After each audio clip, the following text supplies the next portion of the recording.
একদিন প্রচণ্ড গরমে একটি কাক খুব তৃষ্ণার্ত হয়ে পড়ল।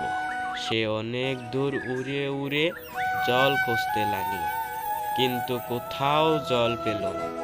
অবশেষে একটি বাড়ির উঠানে সে একটি কলস দেখতে পেল। কলসের ভিতরে অল্প একটু জল ছিল, কিন্তু কাকের ঠোঁট সেখানে পৌঁছাচ্ছিল না। কাকটি প্রথমে হতাশ হয়ে পড়ল। তারপর সে চারিদিকে তাকিয়ে একটি বুদ্ধি বের করল। সে ছোট ছোট কাকর এনে একে একে কলসের ভিতরে ফেলতে লাগলো। ধীরে ধীরে জলস্তর উপরে উঠতে থাকলো। কিছুক্ষণ পর কাকটি সহজেই জল পান করতে পারল।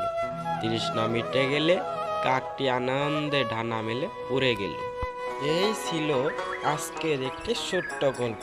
গল্পটি যদি ভালো লাগে সাবস্ক্রাইব করে